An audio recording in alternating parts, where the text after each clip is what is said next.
guys, welcome to the Fast Track Podcast. I'm Wesley. And I'm Sergio, and this is going to be our first podcast that we're starting today. We got the logos and everything right behind us, and we're super excited. Today, what we're going to be doing is talking about a little bit about ourselves, and right now we're going to start with what are we expecting out of this podcast. So, Wes, what do you expect? I'm pretty pumped. I think we're just excited to be here. It's something that we thought about for a long time before starting.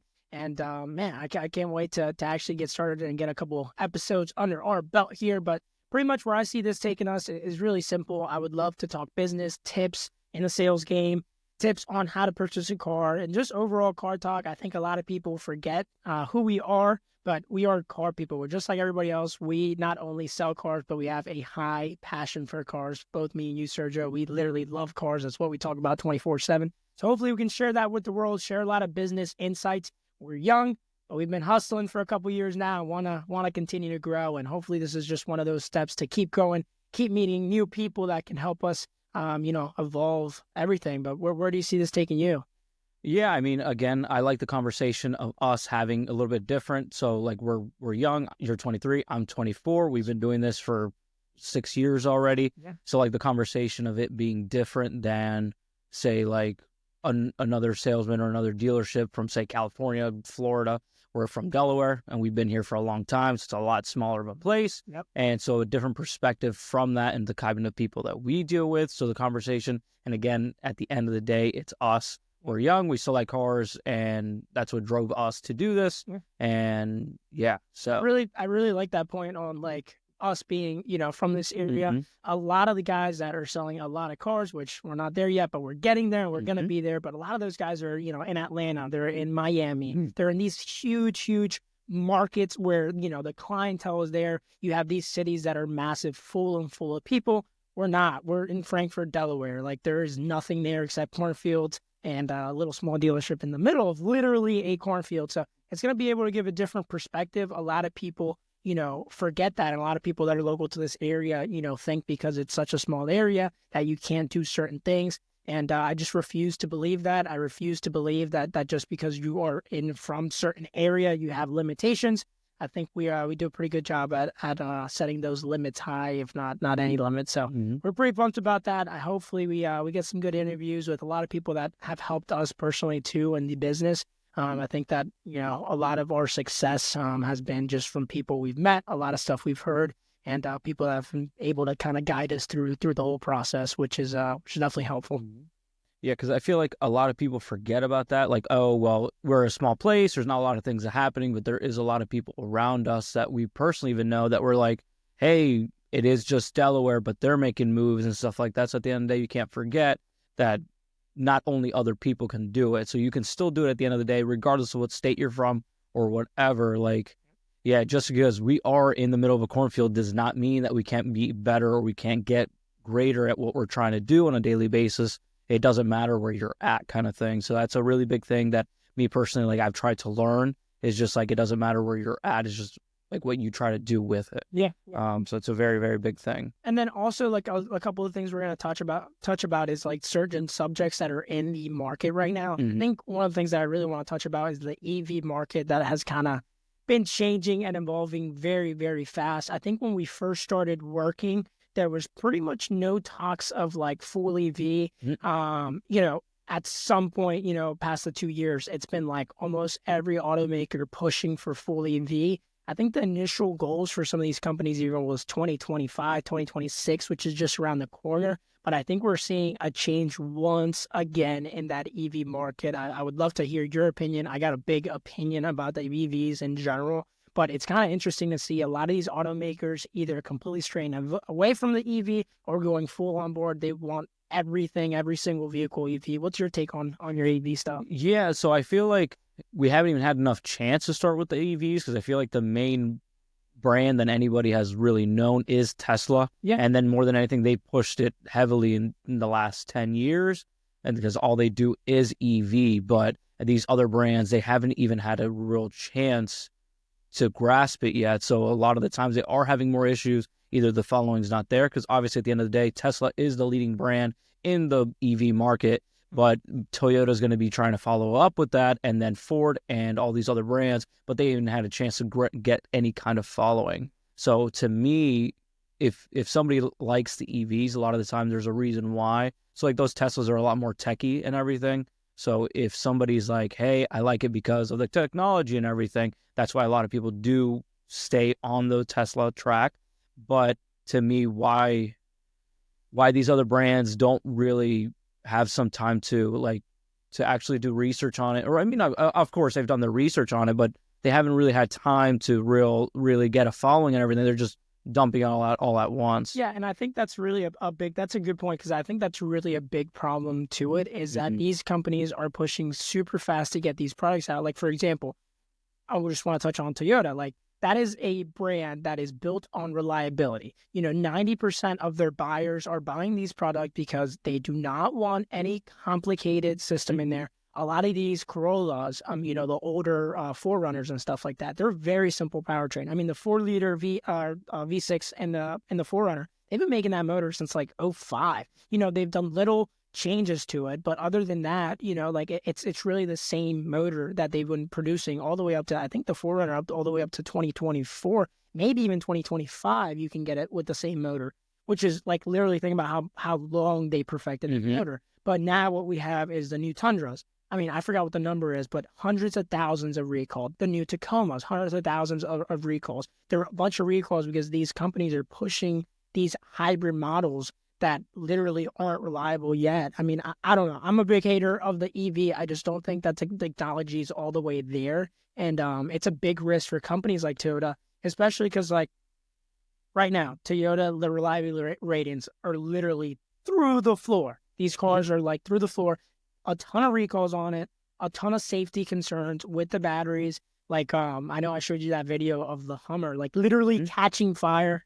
Yeah, the bad thing is about those electrical fires is that with those batteries, the biggest thing is underneath you. Yeah. So if you hit anything, if you hit a pothole, something happens to underneath of that car, you're in danger because that battery's right underneath you. And then those fires are different than a regular fire because it just keeps reigniting itself, and that's completely terrifying. And then a lot, like what I've heard is what firefighters do is they literally make a hole and they bury it and they just let it go out when it can. They cannot put water on it because then it's just going to be way worse. It's just going to be worse. It's going to keep reigniting itself. So I just think I just don't understand. So I do know that Ford was making a big push towards EV, and that was around like 2 years ago. They were going to stop the production of the Mustangs and all those models. Now they're saying they're going to do the V. They're going to be like one of the only V8. Oh, really? I didn't even know that. Yeah, they're extending the sales and stuff like that. The Mustang, what's it called? The Mach-E or whatever it is. Yeah, the SUV. The sales are through the food, practically giving those things away. I mean, they're super expensive. The technology is not there, in my opinion. The range is not there. I don't know. I think these EV are a big risk for a lot of these companies that are trying to push. The technology is just not there, but it's going to be interesting to see it change because already these big companies, Dodge was another one that was going to go full EV, super soon. They backed out. Ford backed out. Mercedes backed out. I think you have a story about Mercedes, like a local Mercedes dealership that's having issues with them. Yeah. So a lot of there's a local place that I know that they don't even want to sell them anymore because of how many issues they're coming up with. And like what I was going to mention was the comparative of like electric to hybrid. So hybrid, we've had those for years and years and years. Yeah. So I know the Priuses and everything. A lot of people, those are cars that people love. Yeah. And we haven't heard much of negativity about them. And I feel like it might be more than anything, it's just because they're pushing it. Yeah. They're pushing the EV. So if they're like, hey, EVs are good, take a chance on this, but no, it's not that. Everybody, they want to just turn it, so it just feels so forced, and then that's where the problems are coming from. Yeah, just literally like the product forcing it and pushing it out, and it's not even ready. So why are you going to push it out if the product's not ready, or if you haven't even tested it for that long? So again, like the hybrid thing, you personally have a car that's hybrid, and you've never mentioned anything about it because at the end of the day, they've done hybrid like involved cars and like that for years. So that's not really the problem. I feel like because at the end of the day, that is going to be a vehicle that's going to be a lot more efficient than a regular just gas powered vehicle, but that's not the problem. So a lot now is just that they just want to push all these EVs in the last 2 to 3 years heavily And then now they're just seeing the repercussions because they're like, dude, these are either not selling that good or there's a bunch of problems that are coming from it. I read the statistics on like people that bought full EV, so like full electric vehicle. And I think it was over half, or literally over 50% of the people literally said, I do not never want, buying it again. never buying an EV again. So it's tough. I mean, the Tesla build quality is not there. It's just not. A lot of people complain about just the brittle plastics, the leather. You're paying $1,000 for these cars. The what else? The like the other brands too. Like for example, I think it's Kia. They're making an Iconic 9, which is a big like 3-row SUV, full electric. Oh, that's the Hyundai. Yeah. Starting MSRP. Yes, take a guess. Starting MSRP. $80K. It's not that high, but it's still high. $65K. That's great. For a Hyundai. That's at the end of the day, it's going to be $80,000 after kind of Hyundai, known to literally be, I mean, tons of recalls on these cars because of the build quality is not all the way there. That's why you can buy a brand new Hyundai for a lot less, and you can buy another car, which is cool. They have a good warranty and stuff like that. But you have a $65,000+ all electric Hyundai. What's the build quality on that? First of all, I mean, who knows? Second of all, you're paying that much money for a car that's going to depreciate like crazy. Crazy. And then just the inconvenience factor. I think one of the things I really kind of switched my mind on, which I think I spoke to you earlier about, but if you can afford a $60,000, $70,000, $80,000 car, chances are when you're traveling, you're going to fly instead of drive. So I think that part of it has changed a little bit, but even still, there's a lot of, like, for example, like Bella, my wife, she does a lot of driving on a daily basis. So like a full electric vehicle would be a huge inconvenience. For some people, if you have a charger at your house and you have a charger at the office that you work at, and like if you're just going from and to, that makes total sense, but it has to make sense because you like it, because I've even heard that the electric chargers that you're getting on your house, I mean, those cars are pulling a lot of electricity. You're paying a gas bill. So you're saying, oh, I'm not paying for gas. You're paying the same thing for electric. There's not really a decrease that much in money savings when it comes to it. And then the biggest talk, which people literally forget, but okay, a Prius, right? It's supposed to be good for the environment. What does it get transported out? So if let's say it's built overseas. What does it get transferred to on the U.S. to U.S. soil? On those big boats. On those big boats, which are literally horrible for the environment. Yeah. Okay, the lithium that it takes to mine these batteries, horrible for the environment. The people that are being dealt to do that the little kids, the people that are over there, is just a very bad thing. And not only that, it's just like it's just when you compare all these factors, people get that. The truck that carries this from the port, let's say Port of Baltimore, and the car gets dropped off, you carry that all the way down to Frankford, Delaware. What does it get carried on? A big diesel truck. That's where I would say, like, Tesla is doing good on that because everything they're doing is electric. So that trucks too. Yeah, they're semi trucks. Yeah. Now they're doing the taxis. Everything that they're doing is EV. Yeah. So I feel like if they do bring their stuff and stuff like that, they're using their own products. Yeah. So at the end of the day, it's going to be a lot less hypocritical. So that's going to be like, but yeah, again, the contamination that is just even to create those, it's a horrible thing. Yeah. In my opinion, the only thing that you're doing is you're taking it out of the U.S. soil and you're putting even worse contamination into a poor country that you're still contaminating. You're literally making it's still counterproductive in my opinion. Did you hear about Jaguar? Because that's an interesting one too. I didn't hear too much about it. I saw the logo a little bit ago. I know that for me, when I think about Jaguar, immediately is more a luxurious, more a nicer brand, bigger V8s, leather interior and stuff like that. But what did you say? So, like, Jaguar has, over the years, I mean, so if you're talking about 1990s, early 2000s, you get these huge cars that were classy. You got the leather, you got the V12s, or you got the 8-cylinder engines on that. The XJs and all that. Those are classy cars. Most of the Jaguar buyers, in my opinion, it's a very distinguished taste of a car. You're buying it because of the big motor and the luxury side of it. They're talking about going full EV lineup, like no gas, full EV lineup by 2026, which is just... It's 2 years away, which is right around the corner. How are you going to produce the cars that are going to be that reliable? You're going to change your whole lineup, and especially the buyers. I mean, I don't know who they're trying to target at that point, because Jaguar buyers, in my opinion, you're looking for a big motor and a luxurious car. You're looking for a powerful. So I get that these electric motors are very powerful nowadays. I mean, you see Tesla and what those cars are doing, but I just don't know if that's going to be. It's going to be very interesting to see if they do switch to full electric. But like I said, most of these companies are literally backing out. A lot of them are backing out or delaying the production because technology is just not all the way there. And the government is trying to regulate consistently, when they want these cars to be put on the road. So that's going to be interesting, especially for the used car market too. That's going to be an interesting time if a lot of these companies do go fully. It's going to be very interesting. I mean, that's a good topic to even think about of like Jaguar. So even simplify that. So Jaguar, in its core, has been a very older brand. So somebody with a little bit more money that likes a luxury feel. Yep. That's been that for years. Mm-hmm. And then now they're completely changing it 180 to, again, like Tesla. They have always been this brand that's done electric. That's what you think about. When you think about electric brands out of anybody, it's going to be Tesla. It's not going to be Jaguar. The people that have had Jaguar for years that are honestly are probably going to be like, that's the only car I'd ever buy. That's what they're going to go for. And then now with these new lineups, it's going to be the older people, stuff like that. They're going to be like, dude, what am I buying? They're not going to know everything because, again, it's a really big 180 flip. Yeah. And again, like what I talked about earlier, like what kind of reliability are you going to be getting? What kind of build quality? You don't even know. We don't even know yet. We haven't even gotten a taste of it. I don't even think so, right? Have they done EVs? So when we went to Scottsdale, yeah. I don't know if you remember, but they had those full self-driving taxis. Yes, they did. They were Jaguar. Oh. Do you remember that?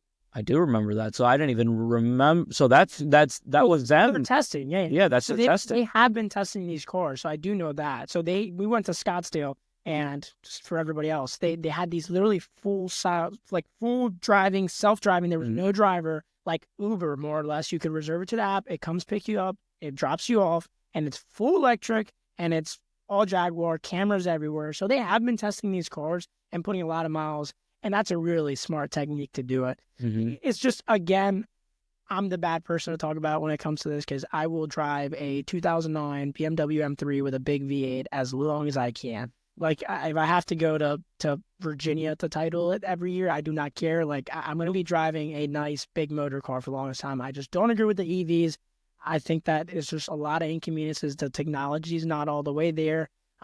In my opinion, I know that there's certain brands that are really doing it up. Tesla, I mean, I think they've gotten so many years under their belt where, you're buying a quality product more or less. In terms of not the build quality, because I can talk bad about build quality all day about Tesla, but in terms of the powertrain themselves, they seem to be pretty reliable. We're seeing a lot at auction come up with 120, 130, 40,000 miles.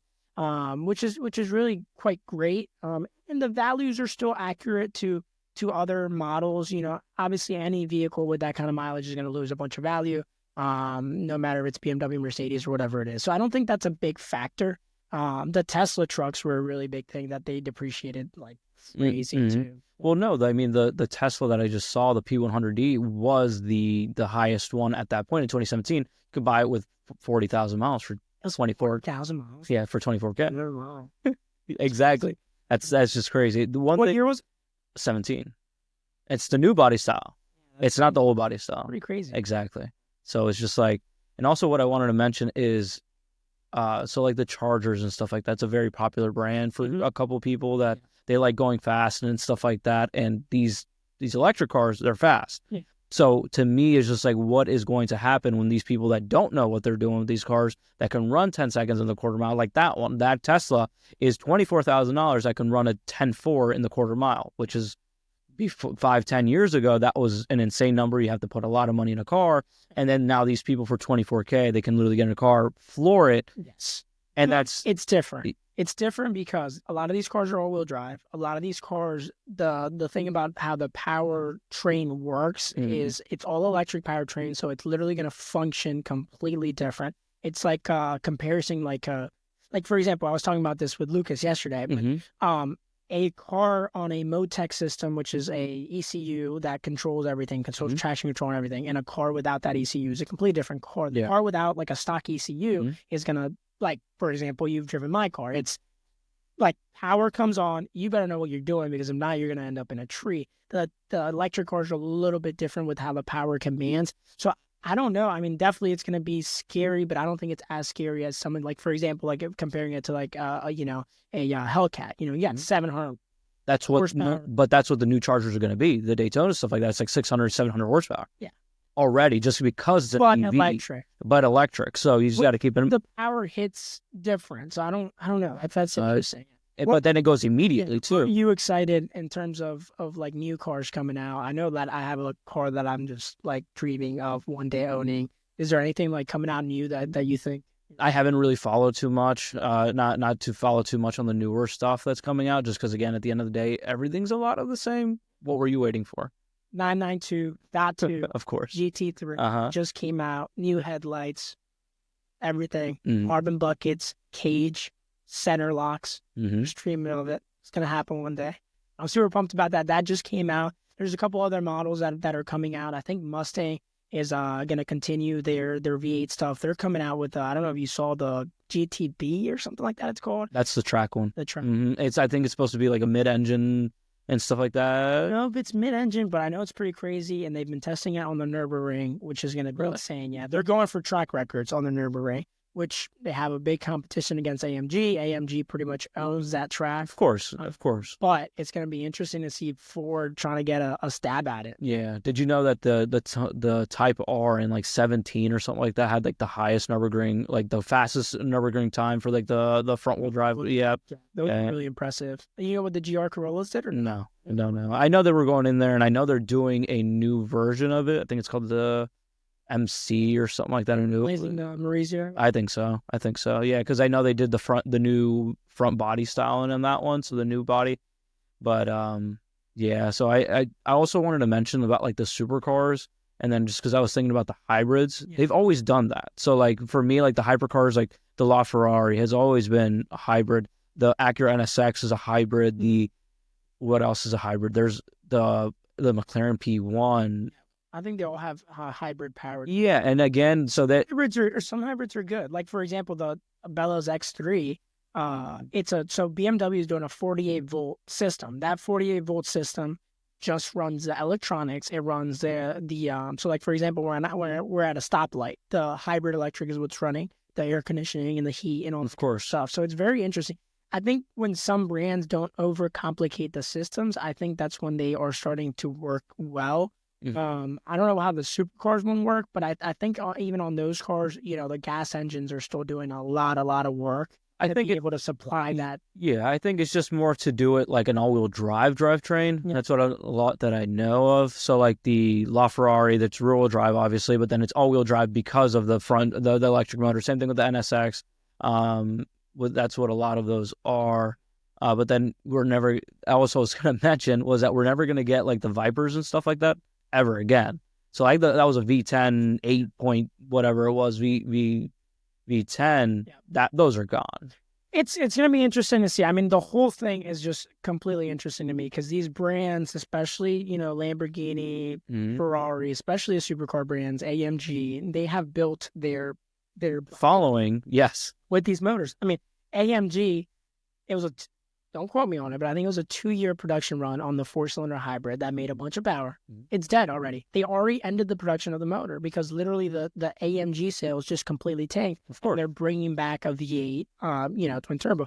I think that a lot of companies, you know, might do a lot of like regular cars, like for example, you know, Elantras and, you know, Optimas and SUVs, you know, your basic daily driver. I think a lot of that is going to switch to electric.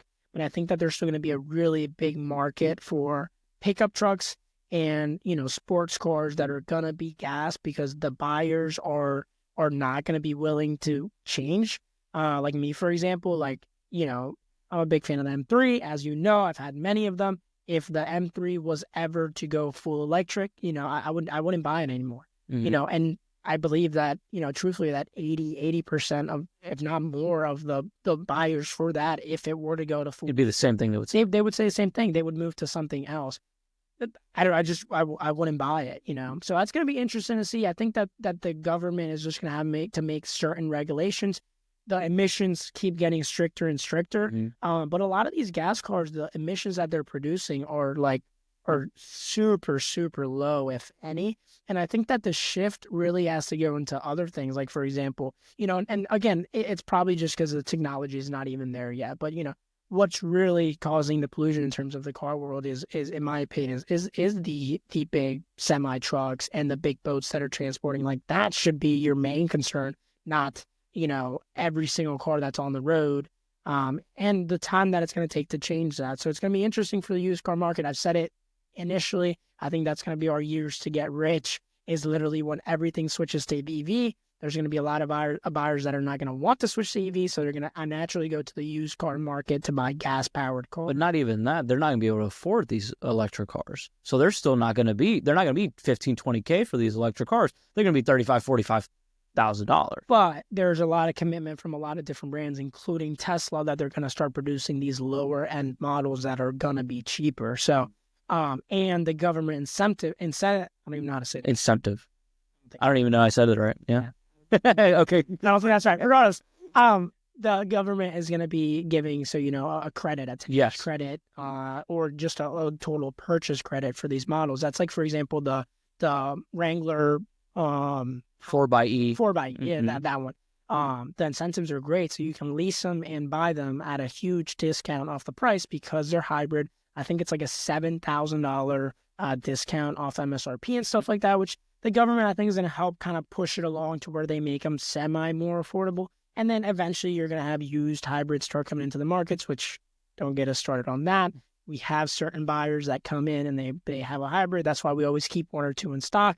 But they're just, time and time again, we can go about this. They're just not reliable. A hybrid with 100,000 miles, you're probably replacing the battery before taking ownership. And it's just horrible. It's just, you have buyers that are really into it and want a hybrid, but the used car hybrid market is a tough market. These cars have these huge electrical systems that fail. They just fail. So, because it's going to be interesting.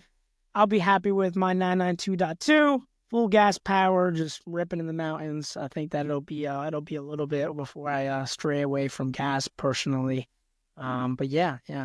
I also want to do a fast take, so we're really excited about this segment of the thing where we give you a tip and trick on pretty much buying a car. And today's subject is very interesting. It's how to negotiate a good deal. And I can go about days on doing this, but I'm gonna ask you personally, like, if I was buying a car for you, how do I assure that I'm looking out for myself and I'm getting a good deal from you? Yeah, so with me personally, what I would say is, what I always like doing is, more than anything, is just like telling the customer, like, hey, where are you at with the whole thing? Like, at the end of the day, some people want a better deal, but some people need a better kind of car. So at the end of the day, yes, I'm going to want a Porsche 999, whatever, what you said, but I can afford a Hyundai Elantra. So at the end of the day, like, it just depends on what these people need. At the end of the day, some people might be unrealistic in that fact, and then just say, "Hey, I want a Porsche, I want whatever," but they don't do any kind of research in their own personal story. So I'm like, "Hey, with my credit, what can I do with it? But I want this. I know this happened, but I want that." Yeah. But yeah, I think for me, for example, I think the biggest thing for me is like, the world of like the 1990s, where you have to be super serious and you have to go to the dealership and pretend that you don't like the car and pretend that you don't like the salesman and just sit there all serious trying to buy this car. That world is just gone. Like, I feel like both the salespeople have evolved as well as the buyers, to where like everybody's just looking for something real. So like for me, for example, if you're trying to get a good deal, which half of the time, you're going to get, not half of the time, 90%, 99%, you're going to get it anyways. But like coming in and just being real, like test drive the car. That's the first step. Make sure you like the car and do a little bit of research. If you're going to come up and beat me up on the price, do a little bit of research. Know what you're talking about. Absolutely. So like, for example, when I go to buy a car, so if I'm looking at, 10 cars locally in our market, right? And this dealership happens to have one that's the right color, the right wheels, the right interior. It's like the right car, for example. And there's 10 other ones, and their price is, $1,000, $2,000 more, $3,000 more, going in there and being like, I love the car, I drove it, it makes sense for me, but why is your price significantly higher than the rest? What you're going to find, is that most of the time right now, there's so much competition online, and we know this, we do this for a living, but like your prices have to be on book or below book to even get phone calls inside of the dealer. Of course, it's never going to pop up anywhere on the websites or anything. So like do your research. So like if it books out right, if it's the right thing, and being like, if you are going to beat me up, and not be nice about it, for example, I'm not going to look out for you. I'm not going to go into the tower and, expect them to give me a stupid deal just because you feel like it. But if you're like, hey, this is my budget, like I would love this. I did my research and you're a little bit off or whatever. Like, tell me, let's work it out. I'm sure we can figure out a way to get there. But if you're just coming in and, just expecting a discount, that's at any dealership, at any place. If you're coming in, you did no research and you are literally just basing it because of what you would like to pay, you're never gonna get a good deal that way. So that would be my trick, is to do your research before you even get to the dealership. Make sure you like the car, make sure it makes sense, and give the dealership a real reason to work with you. Give the salesman a real reason. Like when you have that one customer and he's real with you and you're having a good time, you're gonna work for him. You're gonna work for him 10 times harder, and you're gonna make sure that he is taken care of. The whole way. So I think that's a really big factor in the thing, is just being real with it and giving us actual real information. That way we can take back and allow us to. And then comparing apples to apples kind of thing. So I had a customer the other day that was comparing a Tahoe that we had to a Tahoe he saw online. And then the one we had was a beautiful, I believe it was black with brown interior. And the one he was comparing was an ugly brown silver that nobody wanted. And he was comparing, mileage was different. Yeah, mileage was different. And then the condition of it was a really big difference. So you can't compare the color, because obviously there's a reason why you're here, is because you like the two-tone, you like the color of it. So you can't compare that. And then also as well, like you got to compare, is it a one owner? The one owner is a very big thing. The one person that owned it from factory is going to take care of it a lot more than another person that has 2-3 owners. They don't care. They didn't buy brand new. They're not going to take care of it like it's their baby. So you got to compare that too. Absolutely. Yeah. Report, comparing the condition, the maintenance history is such a big one. So like all these are factors that any place takes into consideration when you're getting the car and trying to sell the car. So 100%, you have to be able to compare apples to apple. A salvage title car is not the same as a clean title car. Of course. A car that has 120,000 miles is not the same as a car that has 50,000 miles. So they're completely different, things that you're looking out for, but being able to actually look at the information. So I think a lot of it is, a lot of people come to the dealership and one, they're trying to negotiate a good deal with no information before, or two, they don't negotiate a deal because they didn't do any research before. So therefore, after the sale, they're saying, why did this happen? But you didn't know research. So it's just like anything else, especially in the car market. You really want to make sure that you're buying from the right places. You're, looking at all the information that you need in order to take that good decision. That's what's helped me, tremendously when I'm purchasing vehicles, is it being able to do the research in the market, like obsessing over it, looking at the right things in order for me to present a actual, offer that's realistic and that the salesman's going to want to work with me on in order to, obtain that deal that I want. So that's going to be a really, really big thing in terms of negotiating a deal that's worse for just be real kind of thing. Yeah, just be real. No doubt. Yeah. So another topic I wanted to go over was just more personal stuff. Like what are we trying to do? Like, I know we usually always go to Impact every year to our personal cars and stuff like that. So I know you want to change over to just going to see the show. Yeah. I want to do the opposite and actually go to the track this year and actually take my car on there. So join you on we go to this event every year, Impact. We're we love it. I've been going for the past probably 7 years now, which is crazy. I think my first one was when I was 15 or 16 or something like that. So yeah, it's a really cool event, Pocono. And yeah, I'm super pumped. I don't know what I want to do this year. Typically I race every year and we do the roll racing stuff. I might join you if you do the circuit stuff. Yeah, because usually I just park my car in the closer areas and stuff like that, close to the pit. But I want to do a little bit different this year. Yeah, so that's what I want to do. So I want to look into that. because I do need to get a new set of tires. So I was like, 660s. So then I was like, maybe that's something that we got to do this time of year. Yeah, absolutely. Yeah, we're pretty excited about that. I think we always go, and that kind of. Yeah, because then Lucas was also talking about that other one, World Cup. That's something I want to do, just to try different things and stuff like that. Just because I don't think we've really done anything else in the last few years. We don't go to car shows anymore, just because we just go to work and back a lot of this time now. So slavery. I hear you. Well, that's going to be kind of what we want to go through this podcast. So I'm just going to talk a little bit about where I see this taking us. Hopefully in the future, we get a couple guests in here that we really like. I would love for it to be a combination of both, business, our everyday car talk that we do 24/7. Tips on the trade, whether that is purchasing or whether that is, selling. I know there's a lot of salesmen that are struggling, in today's tough market. With the craziness around the world, it can be tough to be in this, in this business. So, maybe giving some insight on stuff that has helped you and me. That would be really cool, of course. And yeah, just overall fun stuff that we like to do on a daily basis, and how I'm gonna get my 992.2. I'm still thinking that one out. So yeah. Is that it for today? I think that should be everything. All right, guys. I appreciate you guys coming in and tuning up with us. Anything else to say? No, that should be it. You gotta subscribe. Subscribe to the podcast. Make sure you come back for another episode. We'd love to see you here. I appreciate it. Have a great day.